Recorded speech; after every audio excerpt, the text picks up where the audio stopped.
പെട്ടെന്ന് പറഞ്ഞാൽ അതിലൊരു ഫേസ്ബുക്ക് പോസ്റ്റ് ഇട്ടായിരുന്നു. അത് ഫേസ്ബുക്ക് പോസ്റ്റ് നിങ്ങൾ വായിച്ചില്ലേ? അതൊക്കെ എന്നാ വായിച്ചില്ലേ? അല്ലെങ്കിൽ റിസൾട്ട് വരുന്നവരെ കാത്തു നിൽക്കുക അങ്ങനെയുണ്ടോ? ഏത് result? Election result. Election result വരുന്നത് വരെ വെയിറ്റ് ചെയ്യണം എന്നുള്ള നിർദ്ദേശം ഒന്നുമില്ല. അങ്ങനത്തെ നിർദ്ദേശം എനിക്ക് ഏത് സമയത്തും എനിക്ക് സാധിക്കില്ല. Any time. മനസ്സിലായോ?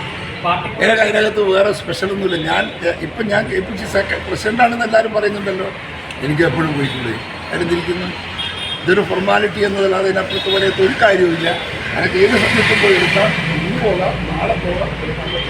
മുഖ്യം ഞാനൊന്ന് അത് ഒക്കെ ഹൈക്കമാൻഡൊക്കെ 1000 ഡിസ്കസ് ചെയ്തിട്ട് എടുക്കും.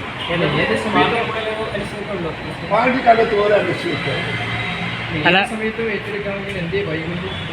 അത്യാവശ്യമില്ലേ? ഒരു അധ്യക്ഷ സ്ഥാനം വേണ്ടേ? ഞാനിങ്ങനെ ഇത്തിരി ഇതൊക്കെ ആയിട്ട് ഇങ്ങനെ മറ്റുള്ള പ്രശ്നങ്ങളായിട്ട് അത് കഴിഞ്ഞില്ല. ഞാൻ പോകുന്നില്ല.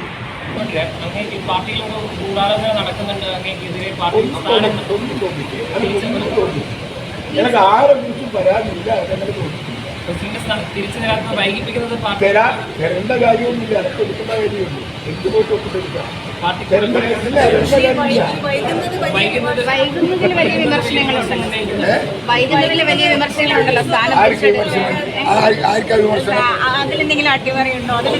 ഒരട്ടിമറിയില്ല. ആർക്കും എതിർത്ത് ആരെതിർത്താലും എന്റെ നിലവിലുള്ള പോസ്റ്റ് ആർക്കും നാഥനില്ലാത്ത അവസ്ഥയല്ലേ? ഒന്നുമില്ല. നാഥനില്ലേ? സ്ഥാനാർത്ഥി പ്രസിഡന്റ് ഇല്ലേ? അല്ല KPCC അപ്പൊ അസലൊന്നുമല്ലേ? അല്ല എങ്കിലും അങ്ങ് തിരിച്ചു വരണ്ടേ? ആഗ്രഹിക്കുന്നില്ലേ പ്രവർത്തകർ? ഞാൻ വരേണ്ട സമയത്ത് ഓക്കെ.